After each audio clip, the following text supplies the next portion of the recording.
हाँ दोस्तों, यूट्यूब में आपका स्वागत है। मैं हूं आपका दोस्त राजू कुमार। मैं फिर आज एक न्यू टॉपिक के साथ आप लोगों के बीच आया हूं। दोस्तों, आज का टॉपिक है मुगल वंश के छठे शासक औरंगजेब के ऊपर। मैं अपने टॉपिक पर आने से पहले बता दूं दोस्तों कि अगर आपने अभी तक मेरे इस यूट्यूब चैनल को सब्सक्राइब नहीं किया है तो मेरे चैनल को सब्सक्राइब करें और उस बेल आइकन के बटन को दबाएं ताकि मेरे हर वीडियो का नोटिफिकेशन आप तक आसानी से पहुंच सके और मेरे प्रत्येक वीडियो का आप लाभ उठा सको। तो चलिए दोस्तों, आते हैं अपने टॉपिक के ऊपर। तो आज का टॉपिक है औरंगजेब। औरंगजेब का जन्म दोस्तों 24 अक्टूबर 1618 ईस्वी को गुजरात के दोहात नामक स्थान पे हुआ था। इनका बचपना दोस्तों नूरजहां के पास बीता था। अधिकांश बचपना इन्होंने बचपन से ही युद्ध की शिक्षा प्लस जो युद्ध में नीति अपनाई जाती है इसकी शिक्षा लेना बचपन से ही प्रारंभ कर दिया था। अब बात करते हैं दोस्तों इसकी विवाह का। तो इसका विवाह दोस्तों 18 जून 1637 ईस्वी को दिलदास बानो बेगम जो कि फारस के राजघराने से बिलोंग करती थी उनके साथ हुआ। शादी होने के बाद इन्होंने अपने साम्राज्य के विस्तारवादी के बारे में सोचने के बाद अपना शासन करने चाहा। तो इनसे पहले इनका पिता शासन का बागडोर संभाला हुआ था। जब इनकी पिता का जब तबीयत खराब होता है तो आपको मैंने पिछली वीडियो में ही बता दिया था 1657 ईस्वी में इसके पिता का तबीयत खराब होता है। तबीयत खराब होने के बाद सभी बेटे आपस में इसके शाहजहां के 4 बेटे थे। चारों बेटे देखिए दारा शिकोह सबसे बड़े थे, दारा शिकोह थे, शाह शुजा थे, मुराद थे और औरंगजेब चौथे नंबर के बेटे थे। इन सभी में आपस में उत्तराधिकार का युद्ध होता है। इसमें कूटनीतिज्ञ चाल चल करके सभी को आपस में लड़ा करके हत्या करके उत्तराधिकार अपने आप को सुशोभित करता है।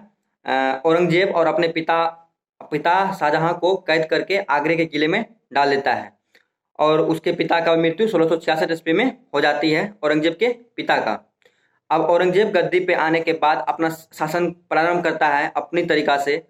दोस्तों उनका जो दोस्तों सबसे बड़ा उस टाइम का विरोधी था वो था दोस्तों शिवाजी। शिवाजी को दोस्तों अपने चाल में फंसाया। चाल में इस तरह से फंसाया अपने दरबार के जो थे दोस्तों वो राजा जय सिंह को कह करके उनसे संधि के लिए बोला गया और राजा जय सिंह दोस्तों जी के साथ 1665 ईस्वी में पुरंदर की संधि की और शिवाजी भी उसकी स्वाधीनता स्वीकार करने के लिए तैयार था। उस संधि के तहत ही 1666 ईस्वी में शिवाजी आगरा के दीवाने आम महल में औरंगजेब के सामने में प्रस्तुत हुआ।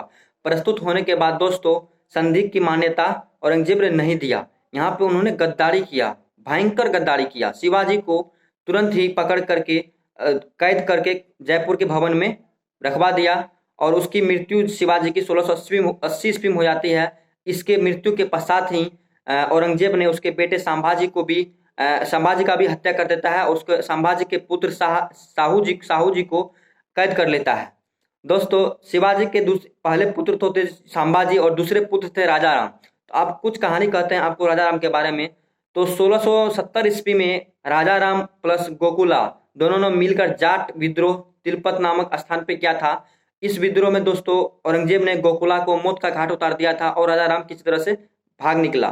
फिर पुनः उन्होंने 1685 ईस्वी में जाट विद्रोह किया। इस विद्रोह में उन लोगों ने सफल रहा और उन लोगों सिकंदराबाद में स्थित अकबर के मकबरा को उन लोगों ने लूट लिया। दोस्तों औरंगजेब का जो शासन काल था इसकी जो शासन पद्धति थी वो कुरान पर आधारित था। वो कुरान के अनुसार अपना शासन करते थे। इनके समय में दोस्तों आर्थिक तंगी बहुत ज्यादा हो गई थी जिस कारण से कुछ ऐसे पर्व त्योहार थे जिनको कि इनको बंद करना पड़ा। जैसे कि दुर्गा पूजा, दीपावली, दशहरा, नवरोज का त्योहार, इन सभी के ऊपर प्रतिबंध लगा दिया। बोला गया कि ये सब अननेसेसरी है, जो नेसेसरी है उस पर फोकस किया जाए, अननेसेसरी पे फोकस नहीं किया जाए।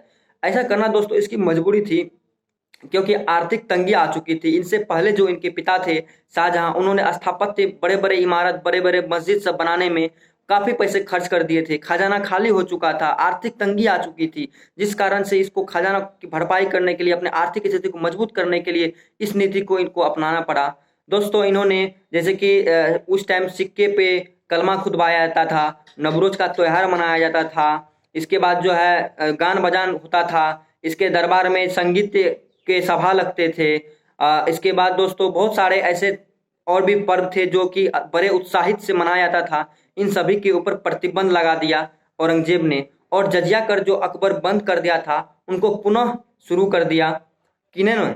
औरंगजेब ने शुरू कर दिया, ताकि उसे टैक्स आ सके और अपने आर्थिक स्थिति को मजबूत कर सके। इस तरह से दोस्तों औरंगजेब अपने शासन करने में सफल हो पाए और सबसे ज्यादा दिन तक शासन करने वाला मुगल वंश में कोई शासक रहा तो वो औरंगजेब ही था, क्योंकि अकबर इससे पिछले शासक जो थे अकबर, वो उनसे ज्यादा शासनकाल करने में सक्षम रहे औरंगजेब, राज के हिसाब से भी और पीरियड के हिसाब से भी। अगर अकबर को देखें तो अकबर मात्र 14 राज प्रांत को अपने में मिला पाया था, जबकि औरंगजेब 21 राज को अपने अंदर कर लिया था और 21 राज पे शासन करने में सफल हुआ।